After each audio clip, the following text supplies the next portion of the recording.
Alright, this is my Star Wars Demolition game. I've played this game a couple times now. In this game, I have it to where I'm going to be playing as Darth Maul. You have to put in the cheat mode of Watto Shop in order to go ahead and lock Darth Maul. But this is my 60th game out of my 1,000 games beat in 1 year, which I'm farther than I did it last time. I only made it to 20 last time.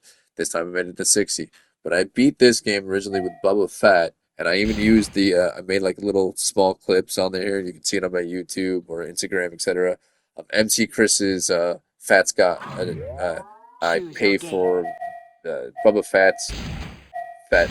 I don't know what it is, but it's a cool. It's an MC Chris song about Bubba Fett. And like my backpack got jets. It's awesome.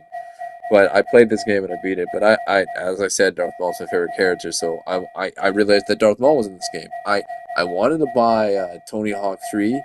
I think it's Tony Hawk 3 that he's in, and then Tony Hawk 4 where Jango Fett and Darth Maul is. But apparently, the re-release on PS5 due to licensing issues, they do not have the characters. And I want to see Darth Maul on a skateboard again. I remember that back in the 90s was the coolest thing, dude. Darth Maul on a skateboard.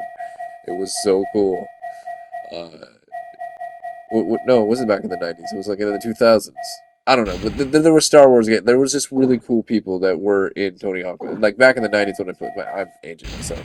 And it hasn't to where like we had a bunch of games, but no, I wanted Star Wars characters on skateboards. That is the coolest thing. Tia I'm happy they're going to be Arg doing eventually, Vantos hopefully, Magic the Gathering. Written And they said they're going to be Malak doing Mosh Star Trek Darth Maul. of Star Trek trading card games, and hopefully they said that there's potential to do Star Wars games. I know that there's that one game, Star Wars Unlimited, which is a cool game I eventually want to buy and try to play, and like that looks cool. And then there's like there's like things that are like Star Wars that are like Dungeons and Dragons ish, like for role playing, but instead of Dungeons and Dragons, it's set in like a medieval fantasy. It's set in a Star Wars world, and it's like Edges of the Empire or something like that, and like they have like different handbooks like that stuff where you can be like smugglers or you can be like people with force powers, you can be like Jedi, and that sounds really cool. So instead of like a bard and like an elf, because I've DM'd, I'm stuck in the forever DM when it comes to the Dungeons and Dragons here. To DM a game of Star Wars role playing would be awesome. Because like uh, Dungeons and Dragons is awesome. It's great. I love it. I love the movies, and I love the fact that it became more popular thanks to Stranger Things. Like it's cool, but like Star Wars role playing sagas, like a tabletop, like Star Wars like role playing would be awesome.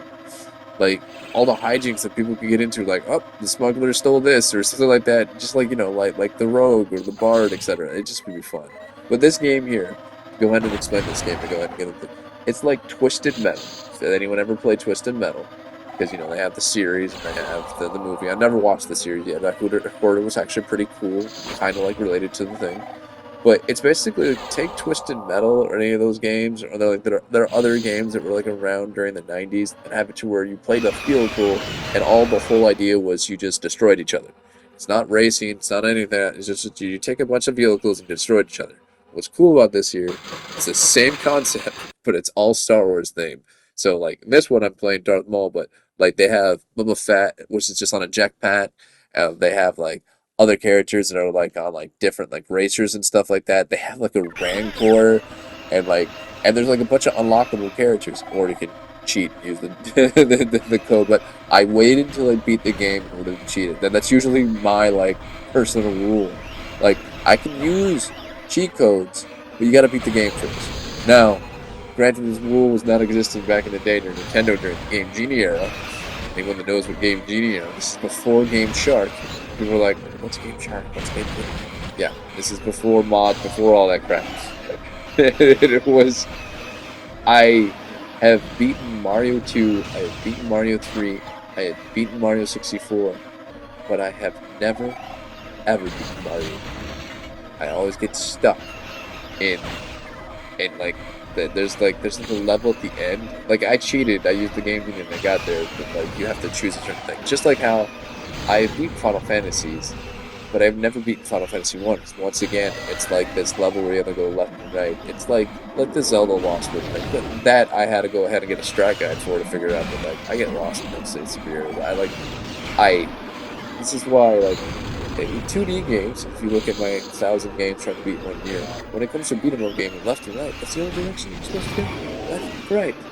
And everything else, once it goes 3D, I get lost, man. I get lost. I get lost in real life. I got lost in Epcot, which is a circle. I got lost in the Food and Wine Festival, which is just a circle.